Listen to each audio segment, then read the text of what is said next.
The ocean is a world of secrets. Far below the sunlit surface where light cannot reach lies the Mariana Trench, a place of immense pressure and eternal night. Here, life exists in ways we can barely imagine. Strange creatures drift through the cold, dark water, and mountains taller than any on land rise from the seafloor. This is a kingdom of silence, but not always peace. Down in the crushing blackness, ancient conflicts unfold. Battles unseen by human eyes, struggles for territory and survival. On this day, June 24, 2025, the abyss is stirring. A war is about to begin. Tiny glowing organisms pulse with faint light, the only witnesses to the drama about to unfold. For generations, this part of the trench belonged to the giant squid, masters of the dark. But now, new giants have arrived, sperm whales, hunters from the upper ocean, driven deeper by changing currents and hunger.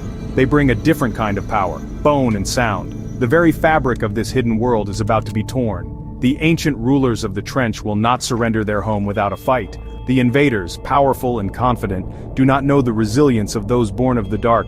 This is a story more alien than the surface of the moon. A pod of sperm whales, titans of the ocean, will face a family of giant squid, phantoms of the abyss. Their battle will be a spectacle of raw power and brilliant strategy. In the deepest stage imaginable, the will to survive is about to be tested. Vortex, patriarch of the squid family, drifted near a volcanic vent, soothing a fresh wound, a mark of a sperm whale's jaw. Days ago, the whales had descended, led by a massive bull named Titanus. Their sonar shattered the calm and Vortex barely escaped, leaving a piece of himself behind. He was not just hurt, he was enraged. This trench was his family's home for generations. The arrival of the whales was a violation, an act of war. Titanus had personally inflicted the wound. Vortex could still see the whale's cold, dark eye. Now a cold fury burned within him. He would not flee or hide. He would have his revenge. His enormous eyes stared into the black, seeing not just darkness, but the path to retribution. The whales were strong, their sonar a powerful weapon in this world of no light. But Vortex knew the trench better. Its secret passages, narrow crevices, unpredictable currents. The whales were invaders, ignorant of the land they sought to conquer. This knowledge would be his greatest weapon. Vortex flexed his arms and tentacles, his skin shifting colors in silent anger. The pain in his mantle was a constant reminder of his purpose. Titanus and his pod had brought war to his home and threatened his family. He would gather his kin. Together, they would teach the invaders that the abyss does not surrender its thrones easily. The hunt was about to be reversed. Vortex sent a silent signal, a pattern of light flashing across his skin, a summons only his family would understand. Sable, his eldest daughter, arrived first. Magnificent, inky black, a patient and deadly hunter.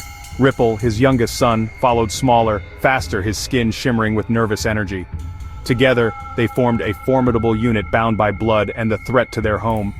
Vortex communicated his plan through shifting colors, showing them the image of Titanus and his scar. Sable pulsed crimson, sharing his anger. Ripple flashed silver, eager for the fight. There was no hesitation. They understood the stakes, survival and defense of their territory. Each squid was a living weapon, tentacles lined with toothed suckers, powerful beaks, and the ability to vanish in an instant. They would use the darkness as their ally. They would not meet the whales in open water. Instead, Vortex would lead them to a narrow canyon where the whale's size would be a disadvantage.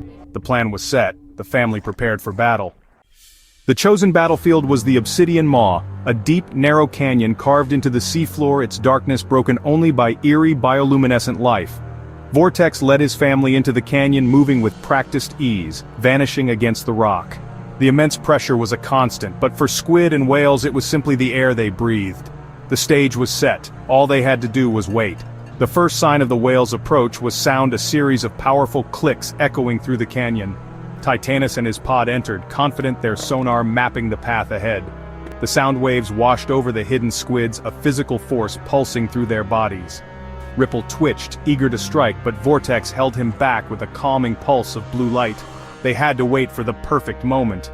The whales needed to be deep within the canyon where their power would be hindered.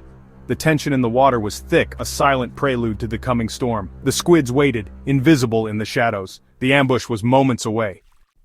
As Titanus and his pod swam deeper, Vortex gave the signal, a brilliant flash of white light.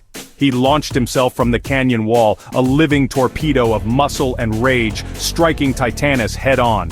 His tentacles latched onto the whale's head, aiming for the eye. Sable erupted from hiding, targeting Echo, the next largest whale, prying at her jaw. Ripple darted between the whales, a blur of flashing lights disrupting their coordination. The whales fought back with brute force, thrashing and slapping the water, but the squids held on. Echo tried to use her sonar, but in the close quarters it disoriented the pod as well. The obsidian maw became a whirlwind of motion and silent fury.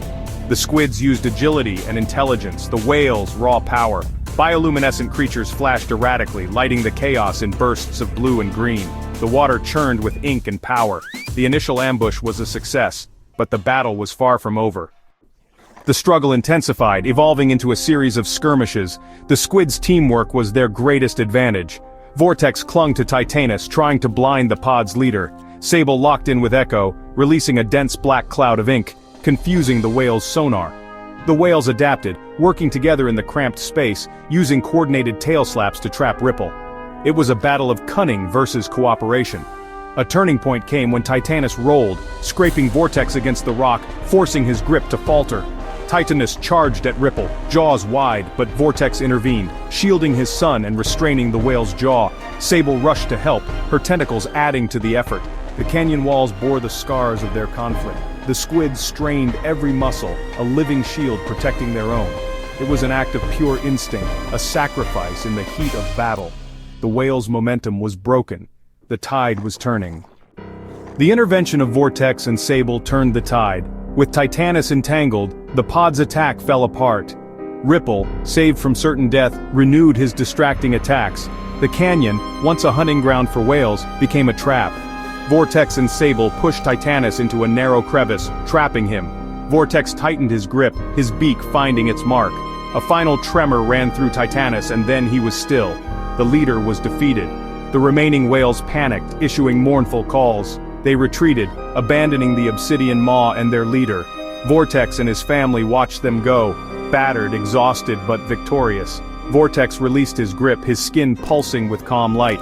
He had defended his home and protected his children. In the deepest, darkest corner of the world, a family had stood its ground.